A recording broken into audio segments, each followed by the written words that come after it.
as we move into that, this is a passage I've been wanting to share with you for a while now, and it's found in Mark chapter 11, and it's for those of us that have been in church for a while, this is a pretty familiar story, and this is a familiar event that took place, and it's Jesus going into the temple and driving out the money lenders or those that were exchanging money. And so here's what we see in verse 15 in Mark chapter 11. So they came to Jerusalem, Jesus and his disciples. Then Jesus went into the temple and began to drive out those who bought and sold in the temple. He overturned the tables of the money changers and the seats of those who sold doves. So this always reads really nice in the Bible, but that was quite the scene, all right? He would not allow, he goes on, he didn't stop there. He wouldn't allow anyone to carry any of their wares, the stuff that they would sell and folks would need to exchange money for. He wouldn't allow them to carry it through the temple. Then he taught, saying to them, "Is it not written, my house shall be called a house of prayer for all nations? But you have made it a den of thieves." And of course, it goes on to say that the scribes and the chief priests, they heard it and sought how they might destroy Jesus, for they feared him, because all the people were astonished at his teaching. And when evening had come, he went out of the city. So for that whole day, he shut everything down. Now, the thing you have to realize here is, of course, this upset the religious leaders, and I'll explain why in a moment. And also, there were Roman centurions. Usually, well, I don't know how many there were, but there were many Roman centurions that were assigned by the Roman government to make sure that everything was done decently and in order, that there wasn't any drama, that there wasn't anything going on, okay, like this. So I have to think about this. I mean, here he is disrupting this whole thing. One guy just kind of like going, just going through the temple and turning over the tables and all that. And not one Roman guard or one Roman centurion even attempted to stop him. I think that's interesting. Anybody else? And I can only imagine, we don't know, this is not in the Bible, but I can only imagine that when whether it was Herod or whoever asked, why didn't you stop him? We don't know this is in the Bible, but I could only imagine one of the Roman guards saying, "You didn't see the look in his eye. There was no way we were stopping this guy. This was not going to be a good thing for anybody." In Jesus' ministry, it was twice, two separate occasions that he did this. He did this, meaning he went to the temple. On their one account, he fashioned a whip out of cords. He went in and actually watched and observed what was going on one of the times. And didn't do anything about it. It was late. So they went back, and he fashioned a whip out of cords. And I'm thinking he's sitting on a rock or something and just making a whip. And the disciples are probably wondering, what is he doing? What's he making that whip for? Hey, Jesus, what? He just kind of smiles, makes the whip, because he knows what he's going to do with that whip. He's going to drive out those money lenders. He did this twice in his ministry. That's pretty significant. He did it at the beginning of his ministry. At the very beginning of his ministry, he went into the temple and drove out the money lenders, those who were exchanging money, those who were taking advantage of the people of God there. And he did it toward the end of his ministry as he went into Jerusalem right before he went to the cross. I think that's pretty significant. He did it 2 different times. And he pretty much said the same thing both times. And it was just as tumultuous both times. And I like to, I've done it before. I like to joke around that this whole picture and image that we have of Jesus is so, I think sometimes it's just so religious. And some of the movies that have been made, particularly the older movies where Jesus is, weighs about 120 pounds and doesn't look like you could lift a hammer, let alone be a carpenter. Barely pushing the tables over. Get out of the way, please. I don't want anybody to get hurt here. I'm going to tip this table over in a minute. How many realize he didn't do any of that? He just went in there and just started tearing through that place. What was part of the deal? There's several things happening here, and that's what I want to share with you in these next few moments, and I want us to really get this. Of course, as we've said before, that Judea was under the rule of the Romans at this point, and so most of the money that they carried with them was Roman coins, Roman currency. For example, when they came to Jesus trying to trick him and they said, should you pay taxes or not? And Jesus said, show me a coin, give me a coin. They gave him a coin and Jesus said, whose inscription's on the coin? Well, it's Caesar's. It was a Roman coin. And that's when Jesus said, well, give to Caesar what belongs to Caesar and give to God what belongs to God. But it was Roman currency that even the Jews mostly carried around with them. But when they came to the temple and worshiped, and there's a couple of reasons for that. One is their own hunger to connect with God. Listen to me. Their own hunger to connect with God. The other, of course, is they were required to go to the temple as Jews. They were required to do that. But there was, along with that, a desire that they always had to really connect with the Lord. But now they're required to go, and going to the temple also required that they pay a tribute or a tax to the temple. And back then it was a half of a shekel. But that half of a shekel, you're talking about a shekel now, that's a Jewish coin. But most of the Jews weren't carrying Jewish coins. They were carrying Roman currency. So there were Jews that had set up their tables and they were exchanging the money. They would exchange the Roman coins for Jewish currency, for shekels, so they could pay the tax, so they could go in and worship at the temple and worship God. And just as you can imagine, like for example, if you're exchanging American dollars for euros, you're going to lose money in that. You're going to lose money, about 8%.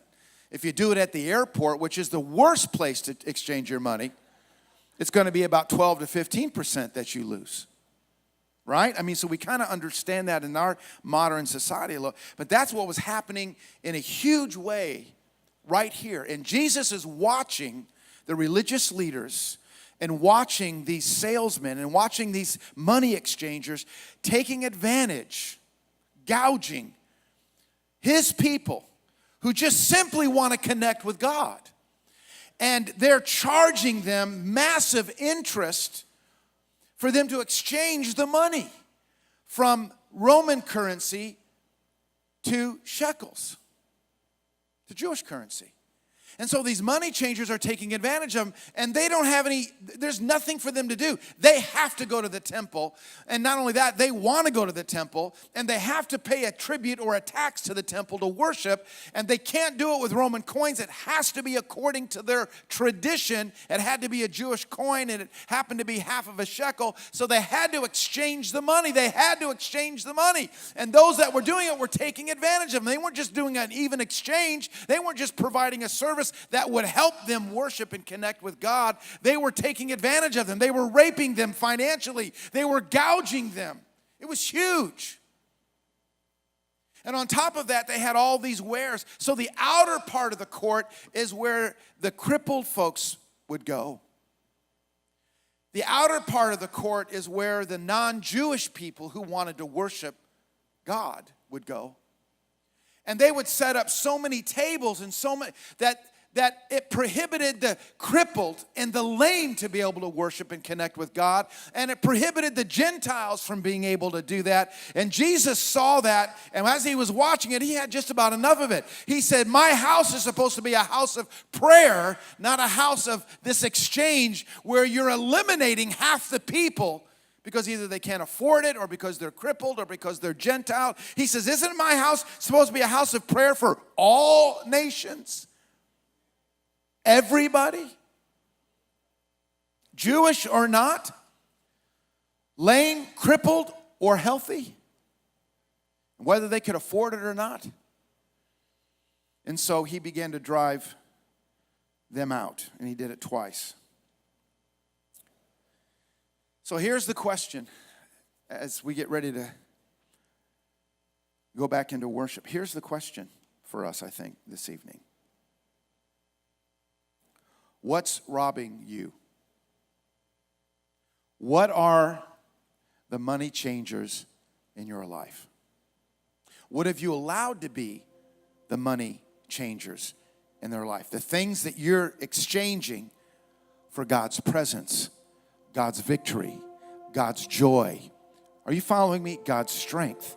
What are those What are those things that are robbing you? What have you allowed to set up a table in your own soul and your own heart? And now you're exchanging the best that God has for you for anger or apathy, or for the need to always be right, or for insecurity or depression or fear or lust or sex or anger. What are those money changers? Because they're robbing us. And the good news is that Jesus, he drove out those money lenders, those exchangers that were robbing the people from their ability to experience God. He drove them out twice in his ministry, but when he went to the cross, he drove them out forever for you and I. You see what I'm saying? He drove them out forever. I want you to notice this.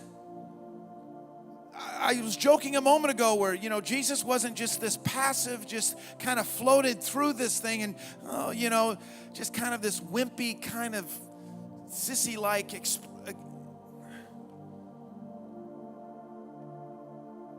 He was angry. I said he was angry. And it wasn't an unrighteous anger. It was a righteous anger. But I want you to know that he was angry. He was emotional. He was muy emocionado acerca de esto. I said he was very emotional, very passionate about that. Didn't I say that in Spanish? That was pretty good, wasn't it, for a gringo?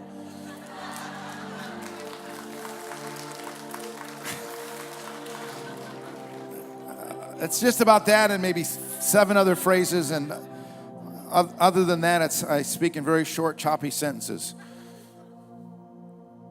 But I want you to see that he was angry about this. There was something passionate. There was something intense, something visceral about Jesus' response. And here's why, and we mentioned this a couple of Wednesdays ago, but the reason why I think we need to be reminded, we need to remind ourselves of this is because Jesus is angry. He was angry about what was robbing and stealing people from their ability, their freedom to experience God. They were walking away and their pockets were lighter because of these guys. We're walking out in life and we're living less than what we could, living less than what we should, experiencing less than what we can because of these things that have been erected in our lives, and they're robbing us, folks. And they're causing us to exchange the very best of our marriages and our lives and our homes and our families and our health and our children. They're robbing us. We're exchanging the best of God for this other thing that is nothing. It just doesn't work.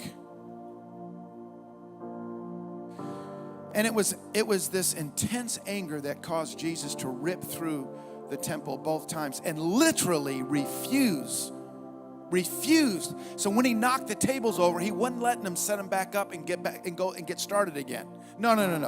He knocked the table over, and I don't know exactly how this happened, but it could have. He knocked over the table, all the coins would go flying, right? They're going to go pick it up and say, Don't you dare pick that up. Don't you dare. Look at me. Don't you? Okay. I guess we're done for the day. And they were done for the day, and he shut it down for a day. And he did that twice. When he went to the cross, he made it possible for the money changers in our lives to be shut down, not just for a day, but for the rest of our lives. Okay? So the question is there some tables that have been set up, that have been erected? Are there some... What kind of exchange is taking place? What's been robbing you? People in their lives through suicide because the devil sets up a table of depression. And all he wants to do is kill, steal, and destroy. Those are his 3 objectives. They never change. He wants to steal your marriage. He wants to steal your purpose. He wants to kill you. He wants to kill your purpose. He wants to kill your family. He wants to rob your children. All he wants is to steal, kill, and completely destroy. That is his objective. It hasn't changed for thousands of years. The good news is that Jesus comes as the resurrected Christ, and what he accomplished on that cross, he made it possible through the power of his Spirit and his word for us to anchor ourselves to him and watch him once again go through the temple, the synagogue, the temple of our own heart and our own lives, and start kicking over tables and forbid the enemy to erect that table or set it back up again in our lives. Depression, you're gone for good. Anger, you're gone for good. Lust, you're gone for good. Sarcasm, you're gone for good. Insecurity, you're gone for good. Poverty, you're gone for good. Right? Man. And I want us, if there's anything that, I'm telling you, now's the time to get rid of that stuff. I'm telling you, now's the time to get rid of that stuff. Folks, listen. You can't compartmentalize the enemy. Anything questionable in my life and in your life, we need to let him turn that table over. Right? Anything questionable. Well, I only look at that stuff every once in a while. No. You need to let Jesus fashion a whip and go through there and just knock that out of your life. Well, I'm only sarcastic. It's just kind of my way of dealing. No. You need to let Jesus come and knock that. Oh, come on. You understand what I'm saying? So, Father, in the name of Jesus, in this moment of worship, as we're celebrating people being baptized, as we're worshiping at your table, as we go and reach out to our brothers and sisters for prayer, or as we come and kneel in the makeshift, what we are using as a makeshift altar, which is the front of the stage, we're asking, Spirit of God, that you would shine a light on any area of our lives. Maybe there's a money changer and we've got it in a back room and we've got the door closed and we don't want to look at it, but it's still there. May your Spirit just shine a light on any area of our lives, anything that's questionable, anything that we've tried to justify, that we've tried to defend, that it isn't that bad, it doesn't hurt anybody, it's just the way that I am. Hey, it's just, you know, how I brought up, we just lose our temper. That's just how we are.